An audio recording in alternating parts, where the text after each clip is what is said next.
So hello, thank you all so much for joining us. We really appreciate it. We're gathered here today for this panel that I think if you sit and watch the whole thing, it's going to be informative, it's going to be eye-opening, and it's also going to be a lot of fun. But to get at why we're here, I thought it would be important to give everybody a little bit of background. And to give you background, we actually have to go back 24 years, specifically to July of 2001. In fact, I had only been at the library for 1 week. And during that week, we received one single remarkable phone call that changed everything here at the Reagan Library. See, during that phone call, we were told that Air Force One 27,000, which is literally behind me over my shoulder here, was being retired. Now, this is the same plane that flew 7 United States presidents over 1,000,000 miles. It's the same plane that President Reagan used exclusively for all 8 years of his presidency, flying him 660,000 of those 1,000,000 miles. It's the plane that took him to 26 foreign countries, countless United States cities, but it's also the plane that he actually shared with his team as his administration, his term was sort of ending. He shared with his team that it was his hope that one day when this plane retired, it would come to his library here in Simi Valley. So again, that phone call came in July, but we were told the time clock was ticking because the Air Force needed to decommission this plane quickly. And were we interested? Were we interested? Of course we were interested. It led to frantic phone calls and letters and, yes, a lot of prayers. And in mid-August of 2001, we were informed that we were, in fact, the recipient of a permanent loan from the Air Force of this magnificent aircraft behind me. But there was a catch. We had to take it in about 2 or 3 weeks.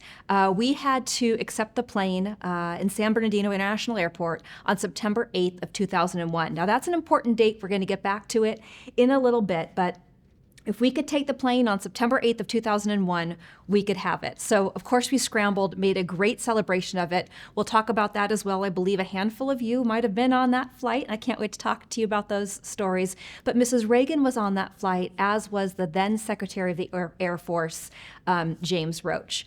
Now that was September of 2001. It took us 4 years to build this building, take the plane apart, bring it up to the Reagan Library, put it back together, build this beautiful building, put the exhibitions together. And 20 years ago today, on October 21st, 2005, Mrs. Reagan, standing next to then President George W. Bush and his wife Laura, cut the ribbon to officially open this building. And just 4 days later, on October 25th, 2005, we opened to the public. And so here we are, 20 years later, almost 7 million visitors have walked on board this plane. And all 4 of you have such a significant part of her story. So I want to thank you all for joining me. And I thought we'd start easy. We will sort of go around the virtual panel here. I'll have each of you just state your name, what you did during the White House years or when you served on the plane, and maybe just a short little story of what Air Force One means to you. And since I see Steve first, we'll start with Steve. Okay, good morning, everyone. It's great to see old friends that we did all this together with. My time on, well, first of all, I was one of the military aides to President Reagan. There are 5 military aides, as you know, one from each service. There's 6 now. And I was selected as the Air Force military aide to be with President Reagan. And then if you skip right to Air Force One and what it meant to fly on that, you know, the selection process for us was different than other people coming into the White House. And it was a very stringent selection process. And I didn't really know much about being a military aide up to that point. I didn't know really what the job entailed. But then I got the job and I started work and I realized what an amazing opportunity this was. And then, so I spent the rest of my time as a military aide in awe, basically, of the fact that I got to do this. And so then you take Air Force One, and the times I got to fly on that, it was even more awe-inspiring to me because, man, oh man, look where I am. I just finished, I was a fighter pilot in the Air Force, and I just finished a tour with the Air Force Thunderbirds. And, so that was a lot of good stuff and notoriety. But here now I am and I'm on Air Force One with the President of the United States. And to top that off, that president is Ronald Reagan. Um, so for me, it was an incredible honor. Every time I got on it, I didn't take any of it for granted. It was just a great experience for me. Now, we're going to go to the other three in just a moment, but I have to take this quick moment to sort of say, you know, Steve, you just said what an honor it was to be on board the plane. Now, for those of you who have visited the Reagan Library, Steve is always on the plane, and he scares everyone. Steve, do you want to tell people what I'm talking about? Well, yeah, that a little bit of the story behind that. You mentioned the date that we cut the ribbon for the Air Force One Pavilion and Air Force One and President Bush. And I was there for that. Joanne had brought me there. I was there a couple days early. And the I had the Thunderbirds to fly over it. And we had it all set up, and I was talking to different groups of donors with Governor Wilson, and it was a great experience. But as this time went on, Joanne kept asking me, "Would you take a tour? These people just showed up for the event. Would you take them on a tour of Air Force One?" And I said, "Sure." And so I'd walk them through Air Force One, take them on a tour. And at that time, the mannequin was not in the seat. And so I'd walk through and I'd show people and tell them where things were, where we put the football, all that kind of thing. And so I did several of those. And then there was one final time the night before the event, and Joanne asked me if you would take one more tour. It's the Presidential Honor Guard that's here for President Bush. And I said, sure. So I took these guys through the deal. And this time, as we went through, there sat the mannequin with my uniform on it. Now, I'll tell you, back when in 2001, when the airplane came into San Bernardino and we were all out there for its arrival and its last flight, Joanne asked me at that time, could we have your uniform? And so I said, sure. And they gave me a National Archives receipt. And so they took my uniform, and she said, we don't know how we're going to display it, but we will.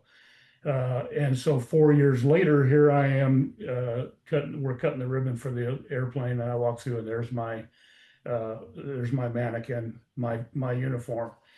And I will tell you, that is the highest honor that's ever been paid me, to be enshrined like that on Air Force One and President Reagan's library was an incredible honor. So you asked me about that. I had to tell you the story of how it got there.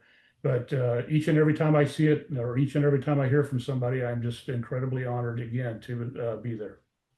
Thank you for sharing that. For those watching at home, Steve is referencing Joanne Drake. She is our Chief Administrative Officer, yes, but she's worked for President Reagan since 1984. And in my opening story about a single person receiving a single remarkable phone call that the plane was being retired, Joanne was the one that took that call.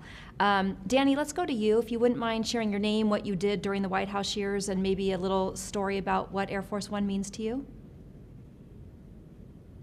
Danny Barr, Air Force Colonel, retired. I was a pilot in Air Force One. Started with President Carter, flew him for 9 months campaigning, then 8 years with President Reagan for Bob Ruddick, who was Reagan's pilot. And then I took over the crew and flew President Bush for 4 years, and then I flew President Clinton for 4 years, retired in May of 1997. I think I had quite a bit different career than maybe most people do when they're in the Air Force. I went to Andrews and I stayed there for 23 of my 29 years. I don't know that that record will ever be broken, but if someone does, congratulations. Went through quite a bit while I was on the crew. When we first started out in 1980, obviously we were flying the 707s, and it wasn't long after President Reagan came into office that we got to working on what's called a SUN, a statement of need for a replacement airplane. And we went through that process. It took many years. We decided on the 747 because they didn't want to come off the 4-engine requirement, as I remember. But it took us a lot longer to get through the process to get a new airplane on the ramp. So President Reagan did end up flying on the 707, 27,000, on occasion 26,000 for his entire presidency. The times we spent together were very, had a wide range of memories, of feelings, of whatever. Just as a side, you'll probably cut this out. I've seen Steve's mannequin sitting on the airplane, and I'll have to say, Steve, you've never looked better. Full head of hair. Yeah, full head of hair. And it did surprise me when I stepped on there. I wasn't expecting it. It wasn't too long ago. We had a group of Aggies here at Texas A&M. I live in just outside of Texas A&M, Bryan, Texas.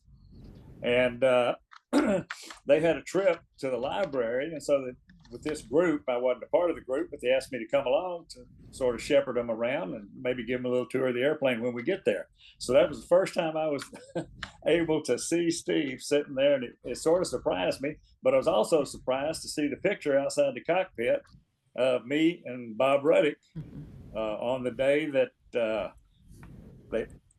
I don't know who put the book out. It's called A Day in the Life of America. And they took one day of the year, and they took pictures from around the world of what important, famous people were doing on that day. And for us, it happened to be we were flying from Bali to Tokyo, and Bill Fitzpatrick, the president's photographer, one of them at the time, came up and said, well, I'm going to have President Reagan come up. He's going to take a picture, and we're going to use this picture in a book that's going to be coming out later on. So expect him, any minute. So we're sitting there and we're doing our thing, and all of a sudden he comes up and we chat a little bit, and they hand him a little brownie or something. I don't know what we had at the time, but he took that picture of us in the cockpit as Bill Fitzpatrick was taking the picture of him taking the picture. So that's the way that came about. Actually, that day right after he left, Margaret Tutwiler, I don't know if y'all remember her, something we laughed about for years, Bob and I, she came up and she leans over, she says, well, I hope that was fun. Now tell me, what next piece of land are we going to be flying over? And that piece of land, Margaret, was China. And she said, oh, okay. No big deal to her. But just one thing that happened, and many happened throughout the years that I was able to be on Air Force One, which is obviously the height of my career, was being able to serve presidents, being able to fly Air Force One, and most of all, being able to run the crew and work with the crew who were just outstanding in every position. Little sidebar note, I had a trip with President Clinton. We were going to economic summit in Egypt, and the King of Jordan was flying with us. And he came up to the cockpit and tapped me on the shoulder, and we chatted a little bit. He said, can you come back and we can sit at the table and talk for a while? Pilot talk? And I said, sure. So I go back and we sit down. This was in the 747 days. And we talked about him flying. And I asked him, I said, well, how do you do that? I know you're a pilot, and they tell me that you fly the airplane. He said, well, I get on the airplane, I go get in the seat, I take off. Once we get up a little bit of altitude, I get out of the seat, I go to the back, and wherever we're going, right before we land, I go back up, I get in the seat, and I land the airplane. And I got to thinking, some of that sounds a little familiar. And he actually says to me, it's good to be the king. And I actually said to him, yes, I know. And I said that because that's the way I was treated, being the commander of the crew. And the way I was taken care of is the way that we try to take care of the president and the staff. And whatever they needed, that was our job. Get the president where he's going safely, get him there on time with a good, smooth ride. And if we did that, then we were a success. So doing that for 17 years was actually obviously a highlight of my career. I did several other things on the way there. Probably the most memorable was being able to fly the 141 into Hanoi and retrieving some POWs and bringing them back to Clark. Very emotional trip. I did that 3 days. And I still keep in touch with a couple of those guys. Come to find out that one of them lives here in Bryan College Station area. But you never know what comes around. But it was great. We had a good time. Great being with Steve, Jim, And Jim Robinson, yep, he took care of the airplane there toward the end. You call it San Bernardino International Airport. I flew out of there for 3.5 years, 69 to 73, when it was Norton Air Force Base. So I know it well.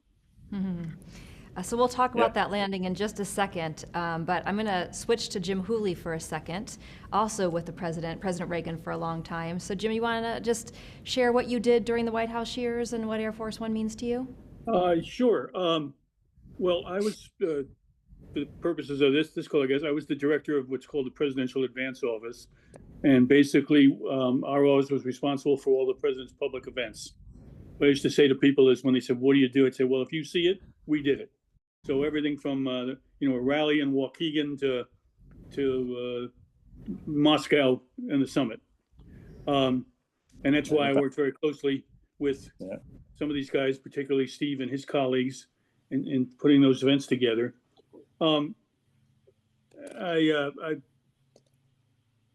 was thinking as I was listening to these guys, my relationship to the plane, if that's not a phrase I can use, is a little different in that, it was their plane and they're responsible for it and made it run. Where for me, it was sort of an asset, if that's the way to put it. It was a means of transport to get the president to the events that I created, my team and I created, and get home. But it became so many other things. For example, it became a political tool in a way. Bring people on board to see their plane while we were on the ground, or giving them a ride, a member of Congress or anybody else, letting them on, getting them a ride.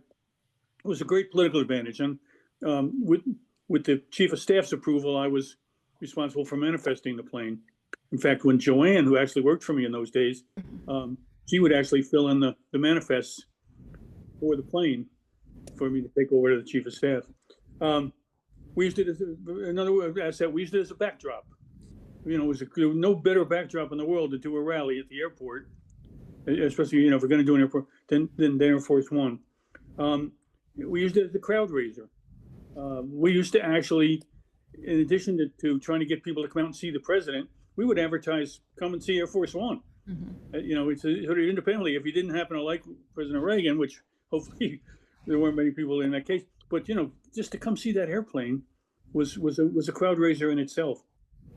So I don't want to go into too many stories or anything beyond that, but I mean that was sort of my relationship to the plane. I was a deputy director before I was the director of the advance office, so I didn't always have a seat on the plane. But once I was director, it was a permanent seat, and I would actually go out ahead with a team everywhere the president was going to go, come back, and then go with him on Air Force One. So it was a great experience, and I worked very closely with Steve on a lot of those events, and we had some fun. Few laughs. And we're going to talk about all of that very shortly, but the last person in this group, so the reason why I went to Jim, Steve, and Danny first is because they worked for President Reagan. Our last panelist today, Jim Robinson, did not, but it was very important to us that he be a part of this 20th anniversary, and that's because, as I believe Danny mentioned earlier, it was Jim Robinson who actually flew this aircraft on its final flight into San Bernardino.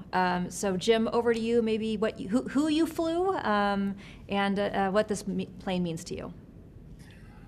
Well, you said it correctly there. I was the captain of the flight going out to San Bernardino on the 8th. And earlier you were talking about the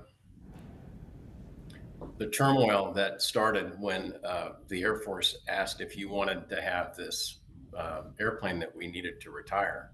And I can tell you that the turmoil felt in Simi Valley was, I don't know what it was, but it was plenty of turmoil at Air Force One at Andrews Air Force Base.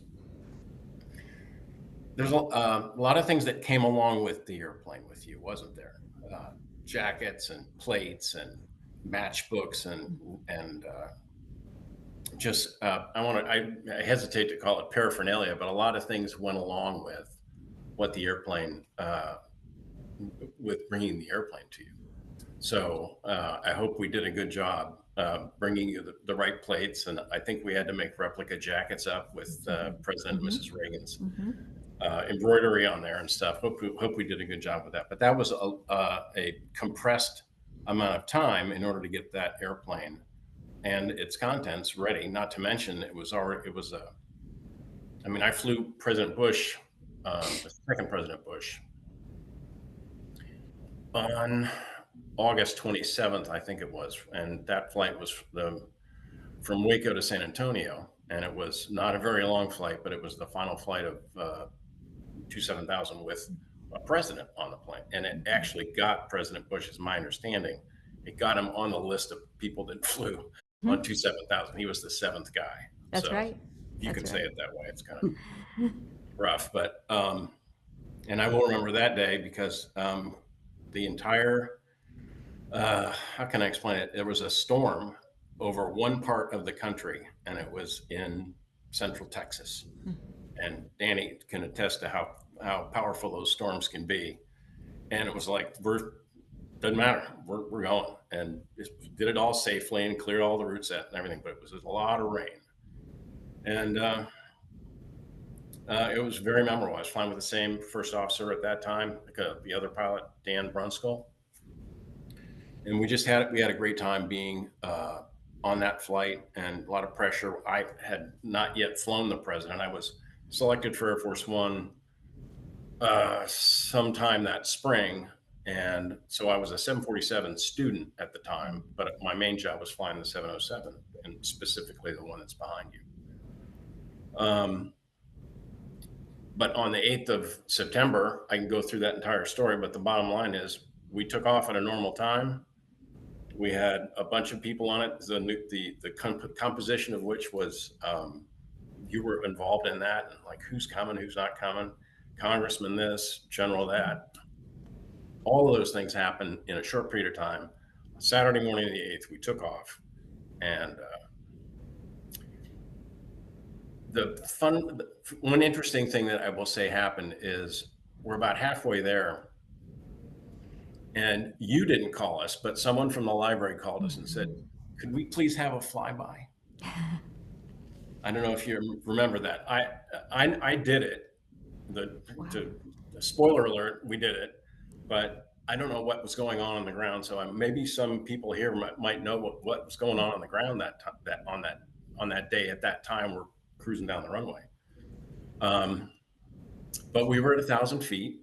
I was consulting with I was not the commander as Danny was, the commander of the unit, the presidential unit. So my boss is like standing right behind me. I said, well, we're going to do this flyby. But they still wanted us to be on time. So we speed up the airplane, get set up to land in San Bernardino, which is challenging because it's up against the mountains. And that day, the weather was such that we needed to land to the west.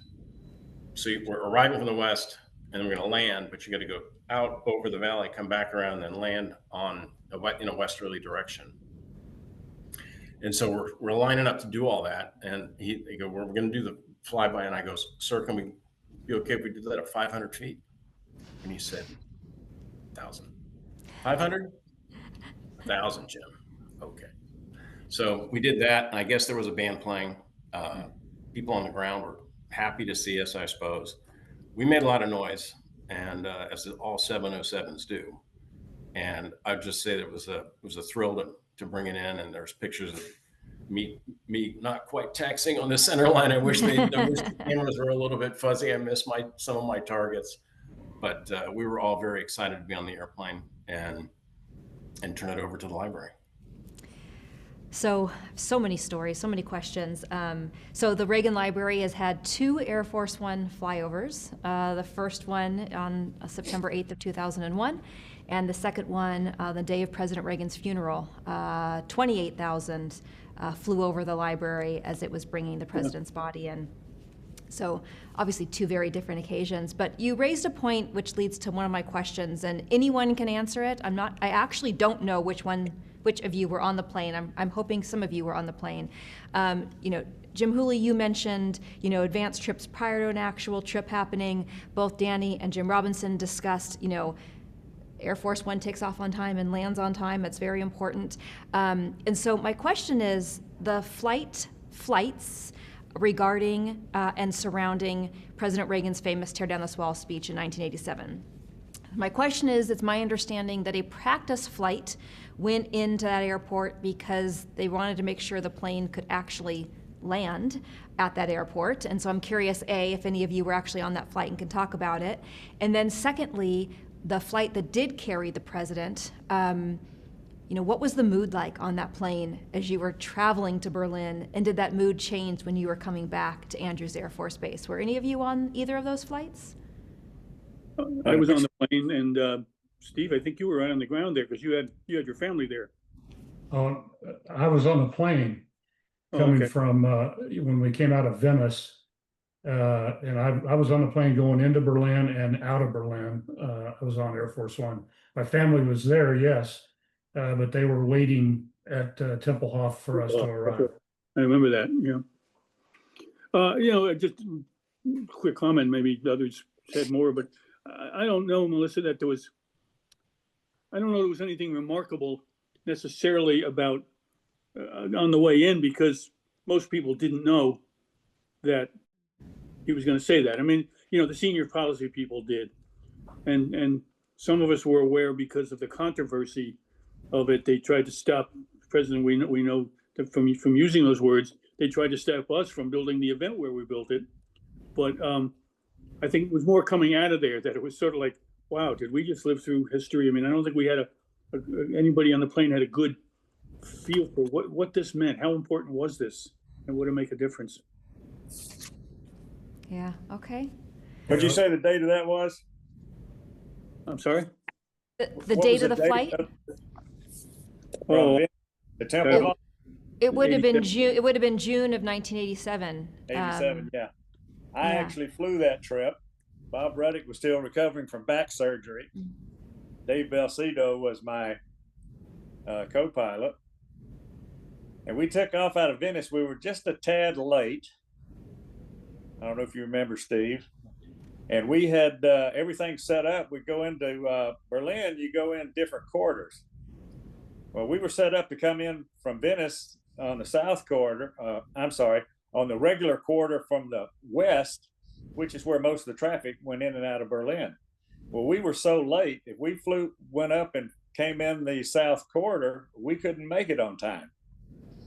So I asked my navigator, James Jackson, I said, can we make it if we do the south corridor? And he said, sure, we can make it if we do the south corridor. That's going to save us 35 minutes or something. And I said, all right, refile, tell them what we want to do. And we did. And we didn't have any static on the whole trip. And we zoomed on in there and made the landing, and the trip was fine. But I did get several phone calls after the trip wanting to know what in the that I think I was doing by not following the plans we had for where the president was going to be. And my statement to him was, well, first of all, our main instrument for performance on Air Force One was usually the clock, right, Steve? Yes. We take off early, they want to be there on time. We take off late, they want to be there on time. So whatever we can do in between to make that happen is what we do, and that's what we did that day. Plus, my statement back to them was, what better secure route taking the president somewhere is going the way that we not told anybody we were going to go. And it made everything work out. So yeah, that was an interesting trip. Yeah. And we didn't have to fly too fast either, because I think they limited us 250 knots on that corridor, if I remember correctly, or I don't know. But it worked out, as things usually did. When you want to fly the president, you tell them what you want to do, and the people on the ground typically find a way to make that happen for us. Out of curiosity for Danny or Jim Robinson, how many Air Force One pilots are there at any one given time flying the president? Like, how big is the pool? How big for you, Colonel Barr? Each president has his own pilot, and the pilot has his crew, and the crew is made up of different number of people. Back in the 707 days, we had 4 pilots on the crew, and we didn't have to have any more than that because we had the whole wing where guys like Jim and the other folks that were flying the 137s in the wing were qualified. We could call on them to come over, and we had several that we'd use time to time. It changed a little bit. Excuse me. We went to 747 because we didn't have other pilots that could, check out 747. So we grew the crew to 8 pilots. I don't know how many they have now. I would say they probably have more than that because they fly a lot these days, a lot more than we did.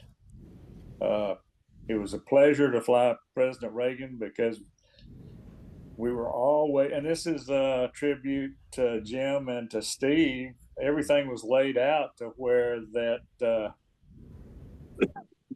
it just happened to be unrushed is the best word I can put to it. We didn't fly too much. We never put a strain on anybody. I can remember we flew President Bush to Tokyo. You can probably remember the trip. He got sick in front of the emperor there and the meetings that they were having. But for his trip, we took off and went to Alaska, refueled, and flew to Tokyo. 18 hours on the ground, took off, went back to Alaska, refueled, and went to Andrews. With President Reagan, when we went to Tokyo, we went to California and spent 3 or 4 days. Then we went to Hawaii and spent at least 2 days. I can't remember. Yeah. Then we went to Bali and we were there 3 nights. And then we made our way to Tokyo and we were there maybe a week. I don't know. We were there quite a while. We did just refuel and on the way home in Alaska, but much better flying schedule with President Reagan, very relaxed, didn't do too much at one time.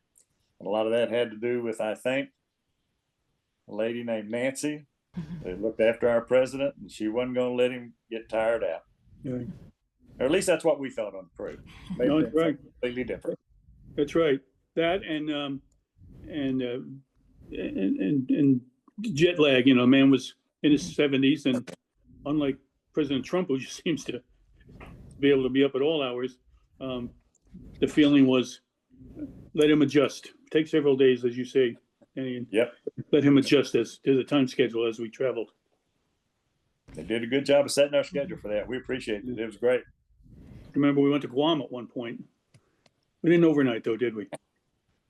No. Well, we did overnight in Guam one time. Was it on that trip or not? Well, we only went to Guam once, so I think that I forgot. We overnighted because the president came to the cockpit and said, I've got a question. And we said, yes, sir. And he says, the weather, what's the weather going to be like?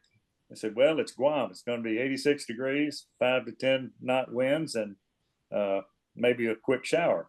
That's the way it is nearly every day of the year. He says, I got to go brief Nancy and tell her what the weather's going to be because she's afraid she's going to get cold. I guess I can tell her maybe the wind chill is going to make it feel cooler. We said, yes, sir, that's a good answer. Give her that. But you're right. We did stay overnight because now I think about it, I remember Don Reagan was chief of staff and asked us to go out and get him some golf balls so he could go outside and kill time chipping golf balls around. Is that right? Yeah. Well, golf balls actually leads to my next question. Because I've worked here for so long, I have been through the presidential photographs countless times. And of course, there's so much important historic history on board the flights, but there's also a lot of fun. There's some great pictures of President Reagan with a golf club putting on the plane, pictures of him surprising various people in the plane. There's a great picture of him watching staff play Trivial Pursuit. And I know to Jim Hooley, when we were talking about this panel, he brought up one of my favorite photos that I often see, and that has to do with people sleeping. Jim, do you want to tell that story? Yeah, well, Steve will remember, there were a couple of individuals who, barely could stay awake as soon as we took off, and one of them was Marlon Fitzwater. And Marlon would, his seat was normally right across from the table. He would just lean back and he'd be gone and he snored. And there is a photo that exists that I would not recommend you show because Marlon's a good guy, but I put a grape in his mouth while he was sleeping. And Billy Fitzpatrick took the picture. But the one that I think you're thinking of is the president came back and saw Marlon was sleeping. So he took a newspaper Yes. And I guess you'll have a photo that'll show because I can't do it very well. But he held the newspaper in front of Marlon and kept pointing to it as if he was ranting about the coverage while Marlon slept soundly. That is it. That was a great photo. So on those notes, I'm curious if each of you have want to share a story of one of your favorite sort of fun, lighthearted, funny moments on the plane that sort of tickled you. Steve, I'll start if you don't mind. Go ahead. There are so many stories. In fact, I made a note about them, but I realize I'm only not going to be able to use them all. So if I could maybe slip two quick ones in there about that. One is, and you may have the photo of this, Melissa. I do. The president, as everybody knows, the president had been a broadcaster in Des Moines in the radio days. And so we went back there. As president, we were back in Des Moines, and he went to WHO radio to do some broadcasting as sort of a nostalgia thing. And on the way out, he stepped back, as he often did, out of the cabin back to talk to us. And I had told him reminded him how in 1979 I'd been assigned to go to Iowa to open up the headquarters for him. And I was living at the hotel, and I told him how I met so many old people. I didn't say old because they were, but so many people that remembered him from his days in a place he used to go. They used to go drinking in West Des Moines called the Moonlight Inn. So, that got him going. He told us how when they tore down the Moonlight Inn, he took the wooden sign and he put it at the ranch. I don't know if it's still there, but the photo I'm talking about, and it doesn't mean too much if you don't see it. He was telling us how those were the days of near beer, of no alcohol beer. But he said there was a secret. What you'd do is you'd get a couple of bottles of the no alcohol beer, and you'd go in the back and take the tops off and pour in your own grain alcohol.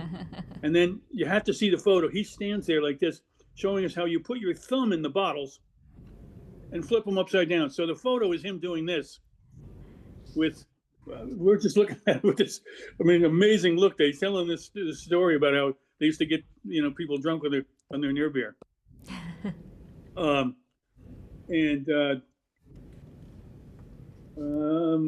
don't know, maybe the other story's not necessarily. I'll skip the other story just to sake of time. Let Steve have the time. Okay, Steve, do you have a fun story? Well, I'm hearing all these, people sleeping, putting the golf ball, and I witnessed and was part or in that party that was doing all of that. And so trying to narrow down on one is a little difficult, but a couple things stick out in my mind. One thing, as you know, I was an Air Force Thunderbird pilot. And because of that, I had this desire to get the president to see the Thunderbirds fly, or the Blue Angels. Well, I could never talk to Secret Service into letting them go to Andrews to watch a show. And so therefore, I had to come up with other schemes. I came up with one with the Blue Angels. We flew Blue Angels over the White House and over President Reagan on our departure for Moscow. And then I had to do the same thing for the Thunderbirds. And so I arranged through the Secret Service, through the Chief of Staff, through the FAA and everybody to get this to happen, to have the president see the Thunderbirds at Andrews on our departure from Andrews. We were going to Tuskegee, Alabama on a Sunday. The Thunderbirds were departing from Andrews after their air show that they had done on Saturday. So I tried to put the two together.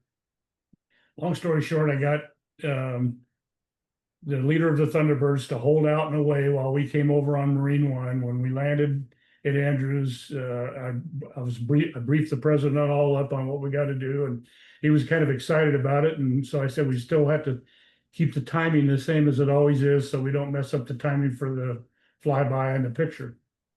And so we get there, we get off Marine One, we walk up the steps of Air Force One.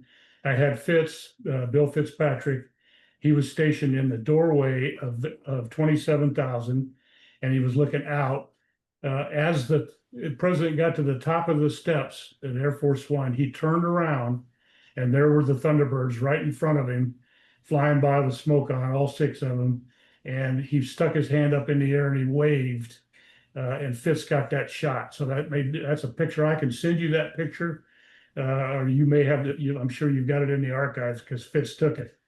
But that was one of the highlights for me of the stories behind it, and then the interaction with the president before that flyby and then after the flyby, and how excited he was about that type of thing. And we would always get into his discussion of how he felt about the military and what men and women in our country had done to make us who we are as Americans. And so those kind of things just charged him up, and they charged me up because I got to participate with him in that. And so that was a real special story for me, that Thunderbird flyover. Melissa, Yeah. excuse me. I don't want to do something wrong here. Can I hold up a photograph? Yeah, we can attempt to see it. Go for it. There it Can you is. see it? We do see it. Yeah, there he is. Now I remember that guy. What I was telling you about. The other photos that, again, I know you've got them out there, but at the time, they were sort of close hold because the president would always greet people on their birthday and come back and sit down and have a piece of cake. And there's one, and it wasn't my birthday in this case, it was somebody else's, but he's wearing a paper birthday hat like little kids do with the stretch band behind it. And I thought, oh my God, if that photo got out, there's the president of the United States sitting there like, anyway, that's around somewhere. Yeah, no, I've seen that one. And not only is Steve Cheelander as a mannequin on board our plane, but in the rear gallery, we also have a chocolate cake on display so that we can tell that story, that the president loved to be able to sing happy birthday to someone on the plane if he found out that they were celebrating something. So I'm glad you actually brought that up. True. Danny or the other Jim, do either of you have sort of a favorite fun, lighthearted moment from your time on board the plane? Jim, go ahead. Well, I would say the most memorable thing was in fact on this particular flight, and it was for someone that was not on the flight. When we landed, and I set the parking brake for the last time, the pilots and the flight engineers get off. I mean, we get out of the cockpit because other people are going to come in and do stuff after every flight. So we go back to the stateroom, and I sit in the seat where President Reagan sat, and because that's where we always sat when we were opening up our paperwork and signing off the various entries. My flight engineer Jay sat in front of me, and we're sitting there. And by this time, things have gotten a little weird on the airplane. And you probably have video of this, but everybody and their brother comes up the stairs, and Mrs. Reagan climbs up the stairs to get on the airplane. And it's 90 degrees on the airplane. It's what is it? Early September in the Valley in California.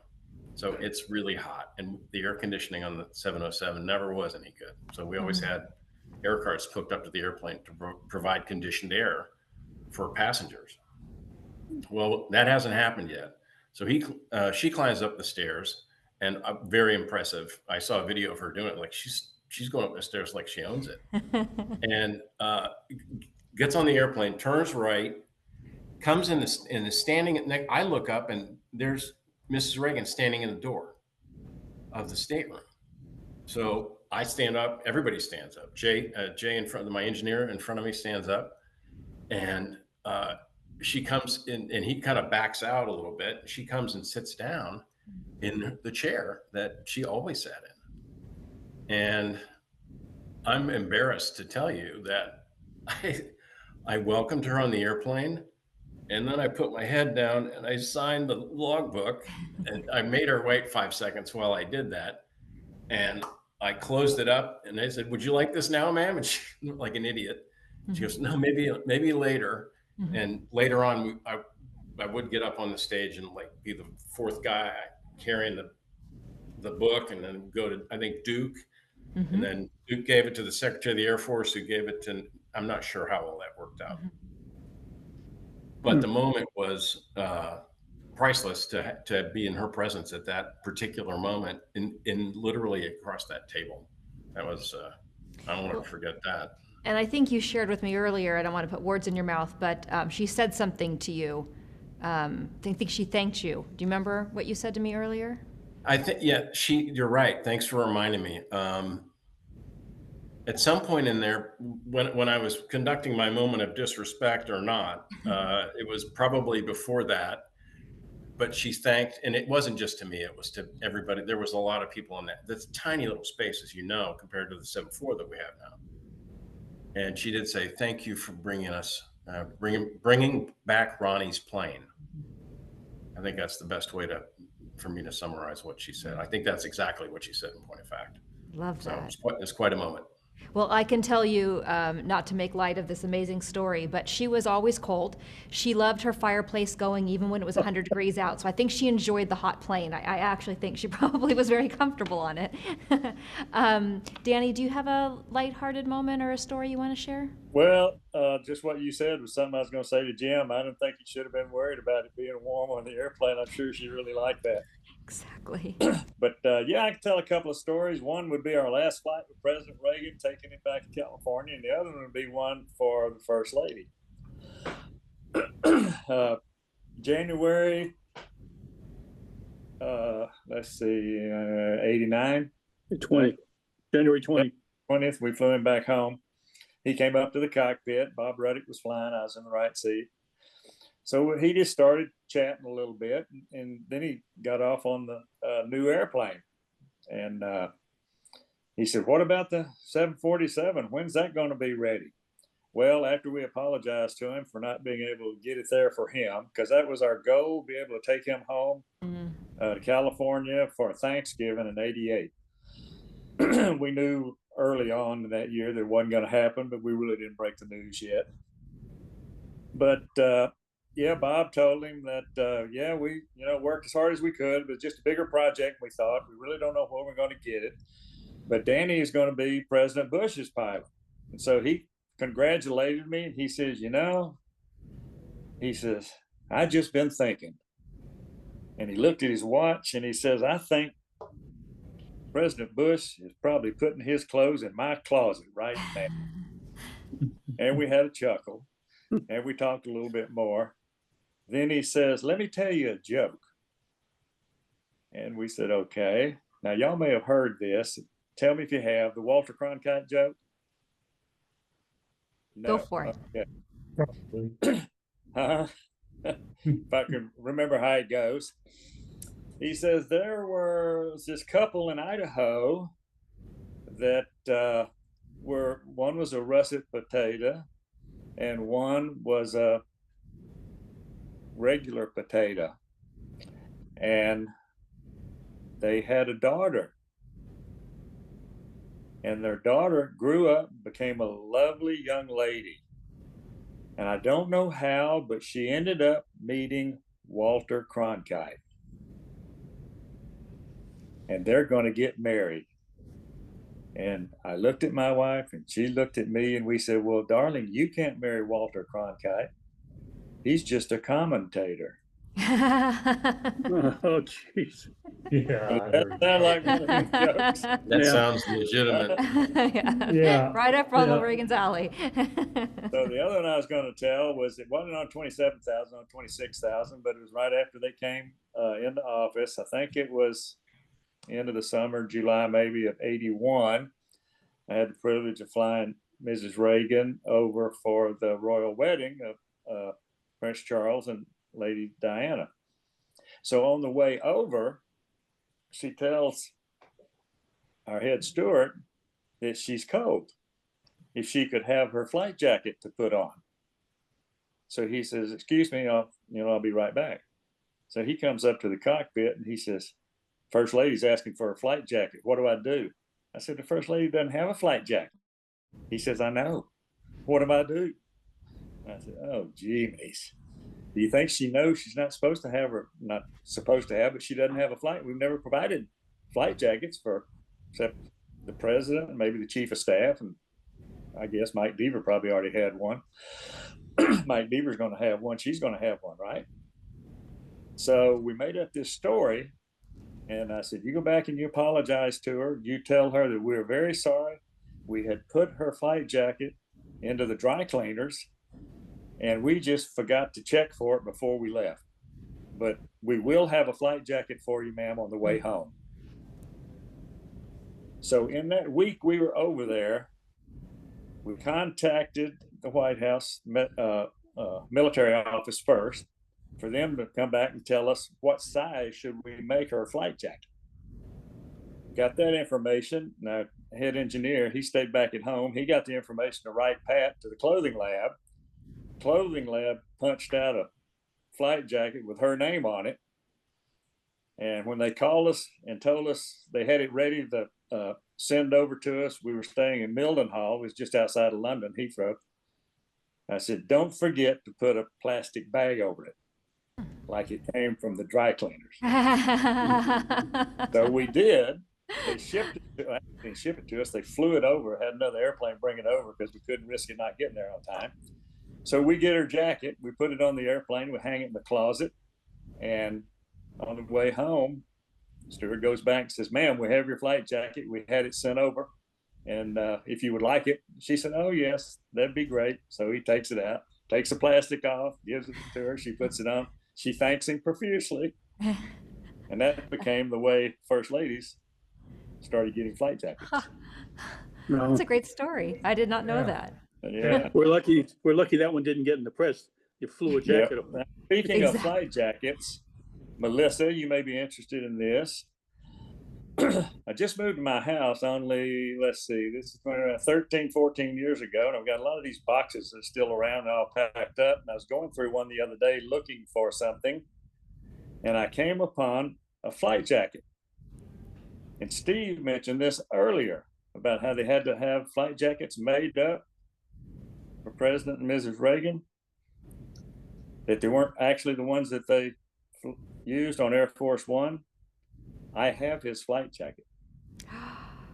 You're kidding. No, I just need you to get in contact with me. Tell me where to send it. Well, Who to something send it tells to. me as soon as this conversation is over, I'm going to be reaching out. That's amazing. Great, yeah, I know it is, and I've probably got some other stuff because I keep running into it. My flight attendants did a good job of sending me off when I retired in '97 with a lot of good. Amazing. I'm going to follow up for sure. Yeah, But speaking they of do flight that. jackets, it actually sort of leads me to my next question. Anyone can answer. You think about Air Force One and how special it is, and for us who don't fly on it, what it must be like. But is there something about sort of the daily life of flying on Air Force One that would surprise people?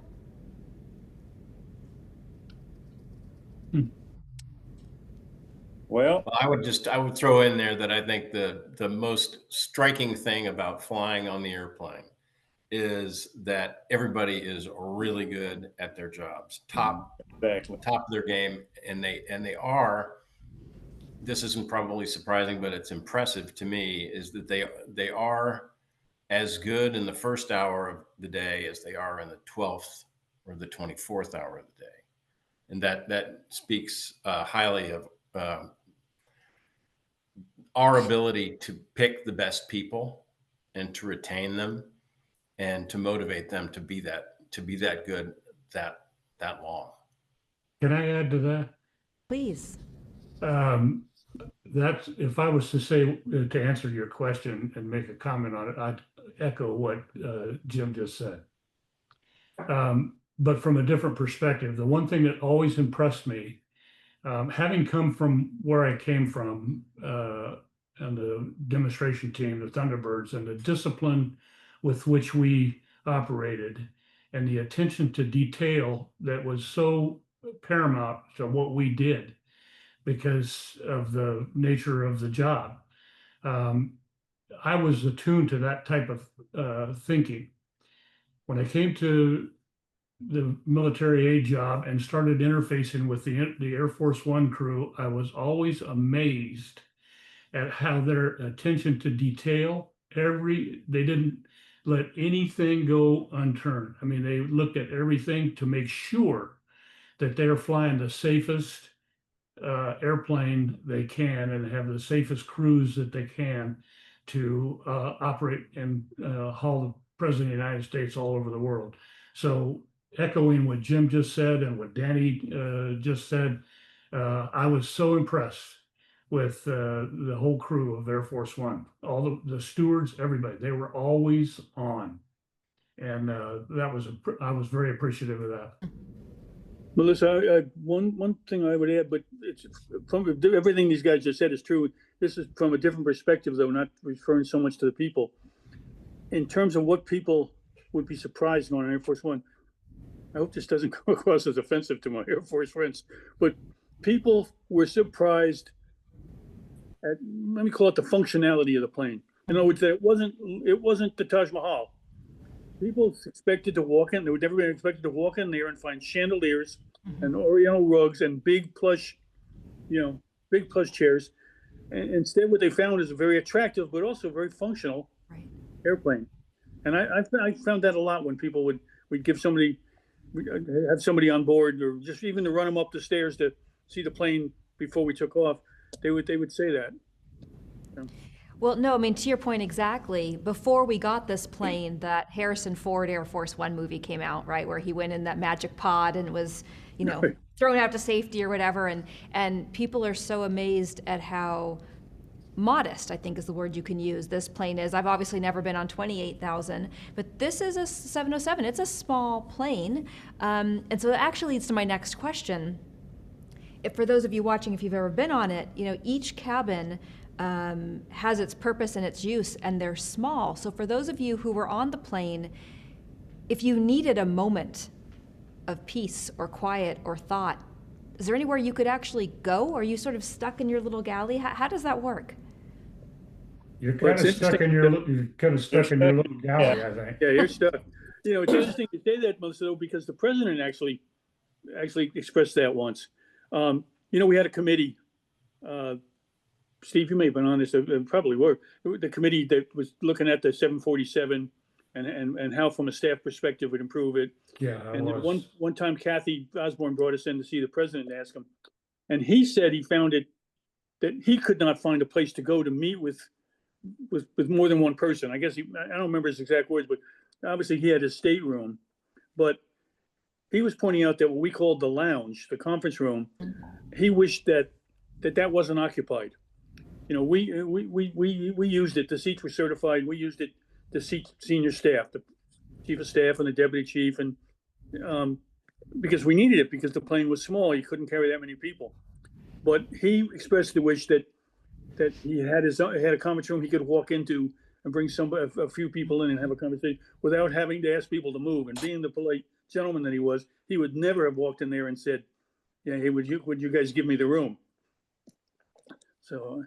Yeah, absolutely. When we were working to upgrade to the 747, obviously we knew we were going to have a lot more room. We're going to have 30, what do we have, 35 people maybe, and count the crew on board Air Force One to 707. But we went to the 747, it was doubled to 70. Yeah. But we have a lot more room to actually use. So we did have a stateroom, and that was a place where they could go. But yeah. There was a lot of work for people throughout the staff making comments. We want this, we want that, whatever.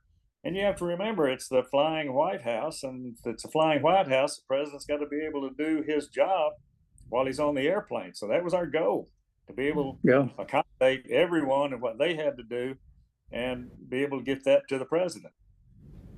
Now, having said that, we went through 4 or 5 years putting all that together. We get the airplane, fly out of McConnell Air Force Base in Kansas. We're about halfway across the country, and I called engineer up, the head engineer, because he was in the back. I said, Clarence, I have a question. And he said, yes. I said, I just thought of something.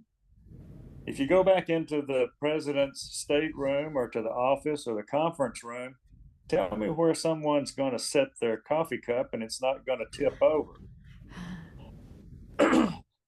He said, are you kidding me? We had not designed that airplane to have one cup holder. Wow. One cup holder. What did we do? We went to the wood shop on Andrews, gave them the problem, and Clarence worked with them. They came up with a design. They found the wood. They put the inlay around it so it looked just like the rest of the wood on the airplane with the blonde inlay. And they found something they could put on the bottom of it. You could sit it on something that just been greased and it wasn't going to move. So we put those in the airplane, voila. And it just goes to show the type of people that were working in that environment on Andrews, not just the people that come to Air Force One. When I was there 17 years, everybody we hired came out of the 89th. So we already had the people there. Jim was flying with them.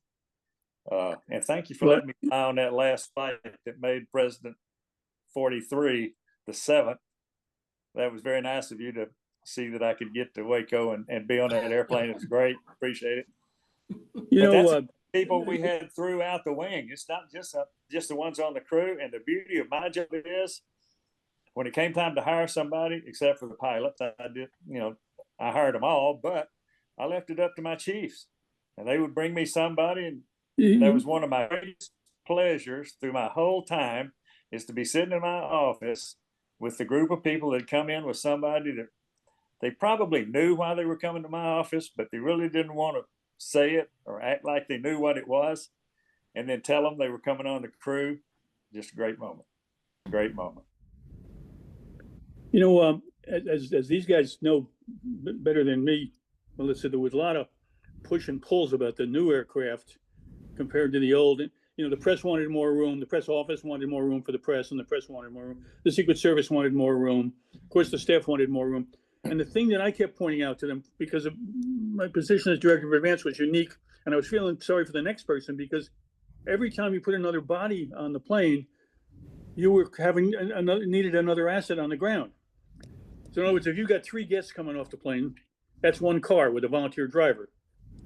You put another guest down there, you got another car now you got to get, and another driver. And I mean, sounds like a small thing, but all the way down the line, from hotel rooms to the more you expanded, and I think they did a good job of not expanding, as Danny says, it's twice as big or whatever. But I mean, it could have been, they could have gone crazy.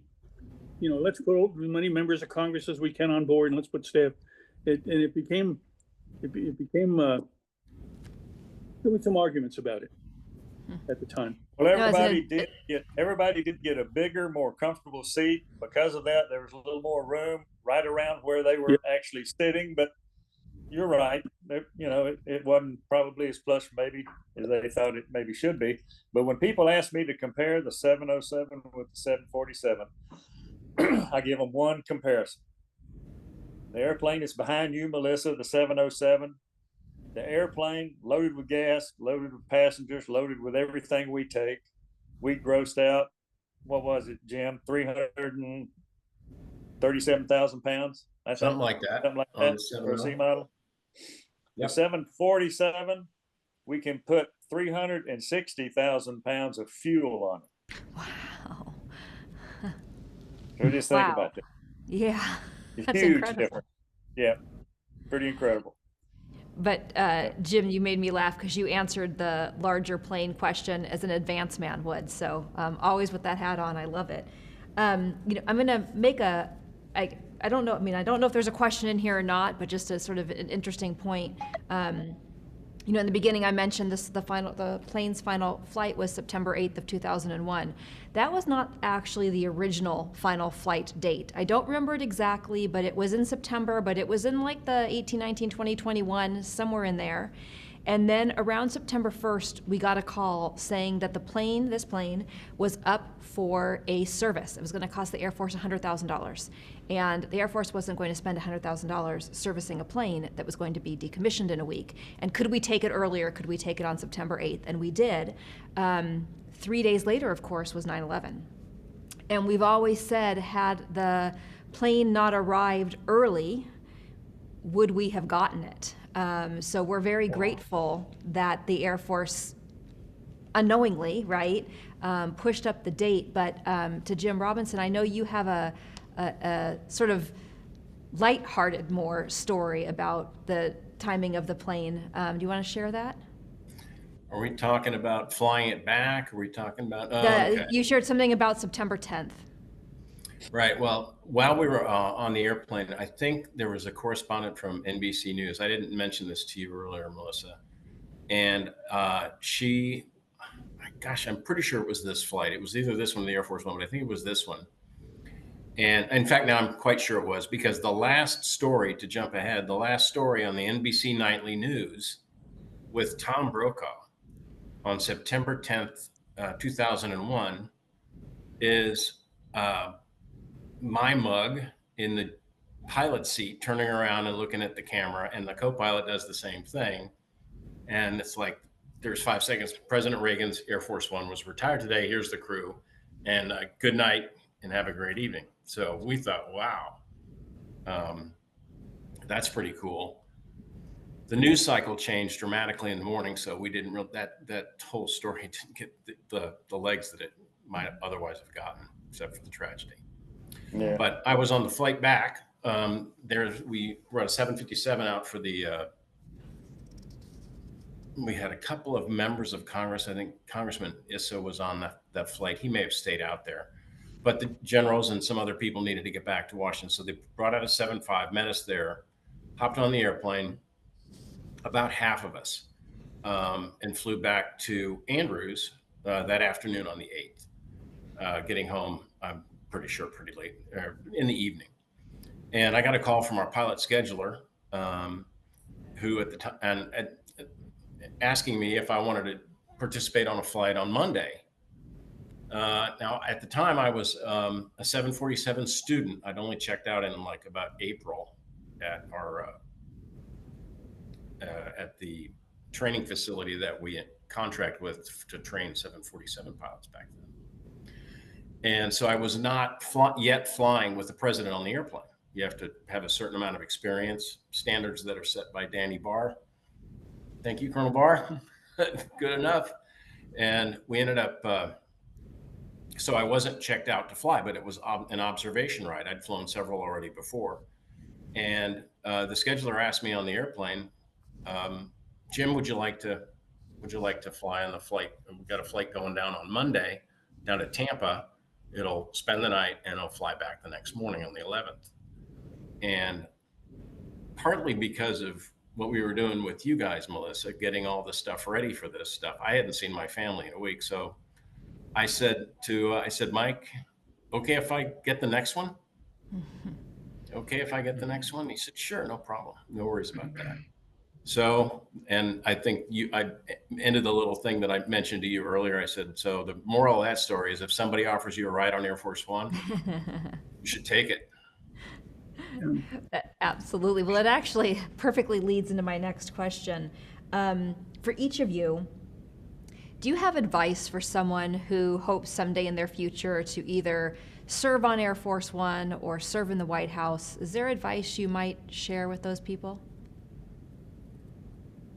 Don't do it. Now that's from a political perspective, not from these guys' perspective, but it's become, without getting into it all, what's going on currently and everything, it's pretty clear. It's become a nightmare for people who go into the White House thinking this is going to be wonderful and end up just being attacked or fired or criticized, or the press goes after them. So half facetiously, I say, don't do it. Okay. These guys are talking about From the Air fairly Force different being in uniform. Right? I would say if you get the chance to definitely try to do what you can to make that happen. I agree. And from my experience, it was great. It's quite a bit different. I know it's quite a bit different than the rest of the missions for the Air Force. A lot's expected of you, but then again, we ended up getting people that would give us everything they had, and they enjoyed it as much as we enjoyed having them work for us. So it two-way street worked out both ways for everybody. So if you get the opportunity, yes. So how do you get to that point? Well, obviously you got to, there's always be at the right place, the right time. And some of it is who do you know? And how can that work for you? But yeah, work hard, do a good job, and somebody will notice you. I tell kids here at A&M, I go speak to them quite often. I say, look, you're getting ready to get out of school here and you're interviewing and you're whatever. When you leave this school and you go out, even when you have a job and you're working, you are still interviewing. Somebody is watching you. So you have to do your best. Once you get to the top seat, the top job, Steve had that in American, didn't you? Yes. Once you get there, you can sort of relax a little bit, but until you get to that point, you've always got to stay on top of your game and do the best you can. And if that's not good enough, then so be it. Find something else to do. Great advice. Be happy with it. Steve or Jim, do you have any advice for someone? The what Danny just said rings a bell for me. My job as military aide to the president was not something you could apply for. Mm-hmm. It's not out there in a book that says, hey, you want to do this, and then you put in an application and so forth. As Danny said, it's right place, right time. But as I had a 4-star general ask me one time, he said, are you lucky? And I said, well, I guess I'm as lucky as the next. He says, well, you have to be lucky to make it to where, he said, I didn't make it to 4 stars in command or tactical air command just because I'm the ace of the base. There's some luck involved. He said, now, having said that, he said, you make a lot of your luck. You make most of your luck happen. And to go what Danny just said, that's true. Right place, right time. But you got to put yourself in a position to be recognized, which means hard work, realizing that somebody's always watching you. Make sure you're doing what you're supposed to be doing, and do it well, and good things will happen. President Reagan said that to me one time. Do good things, and good things will happen. I remember him saying that to me a couple of times in conversations that we had.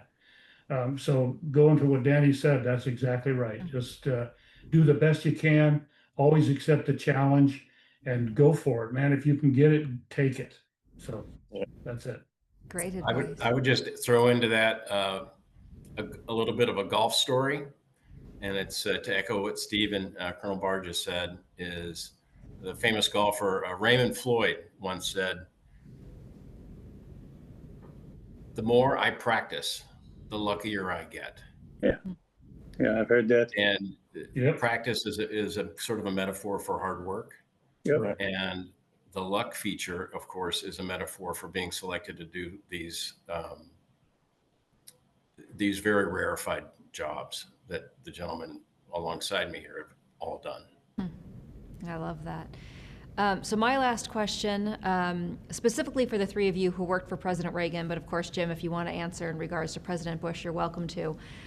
Being around the man as much as you were in your various roles, is there something you learned from watching him that you still apply in your everyday lives? I'll start. Oh, go ahead, Jim. No, I just was saying, yeah. Go ahead. Yeah. I still speak a lot about President Reagan and my experiences with him and so forth. And one thing I always tell people, and this affected me and actually changed me a lot, having been around him, and that was who he was. And I always say, President Reagan was always very comfortable with who he was. And I have on the stand behind me, I have his saying of no limit to what man can do or where he can go, as long as he doesn't mind who gets the credit. So that's humility. So the other side of it is be humble, and I learned that from President Reagan. Be comfortable with who you are, be humble, and the other side of his character was that he genuinely liked people. And Yeah. and that's one of the things that I try to tell people all the time is be kind to everyone. Love thy neighbor, all that sort of thing.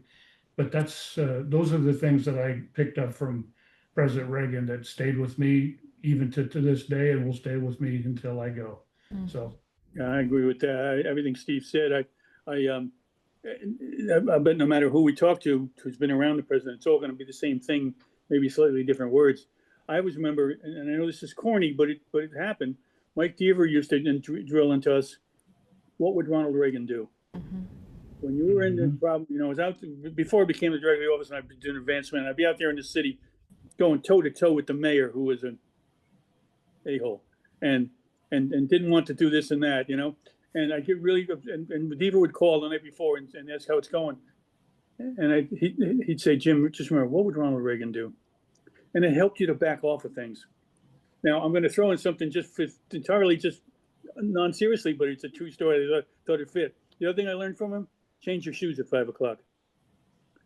He seriously told us one day that the way to refresh yourself for an evening event was change your shoes at 5 o'clock. Go from loafers to tie to loafers. And he did it. And I've said that to people and they say, no. He's like, yes, I did. I'm telling you, it's great life advice. Change your shoes at 5 o'clock. Makes sense. Yeah. I know that's not what you meant, but. No, it's great.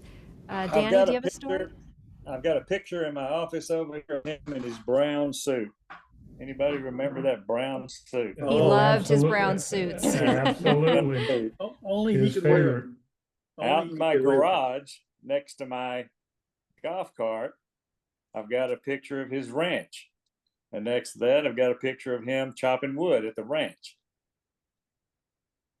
And it reminds me to think about where you came from, not where you've been and what you've gotten to. I mean, he loved that ranch. He'd rather be there than in the Oval Office. And where he came from, what he really liked to do and go back to, even though he was the president. Well, we've all, Jim, Steve, Jim again, we've all, gotten to that place to where we had a lot of people dependent on us. But where did we come from? I came from a small town in northeast Texas, and not a lot like President Reagan's ranch, but it was rural East Texas. And it just helps. I hope it helps keep me grounded. And makes me a lot appreciative of all the people that work for me and how much they were doing in their job to take care of me, because I had my chief flight engineer one time said, we understand, Colonel Barr, if we take care of you, we're taking care of the president. Or if we look at it as we're taking care of the president, we're taking care of you. And I said, well, that's true. Keep me happy, and hopefully we'll keep him happy. Mm-hmm. That's great. So that ends my questions. I just wanted to open it up really quick in case anyone had a story that you were hoping to tell that I didn't get at. I was going to throw in a sort of a trivial historical thing that these guys are probably aware of, but not everybody watching this would be.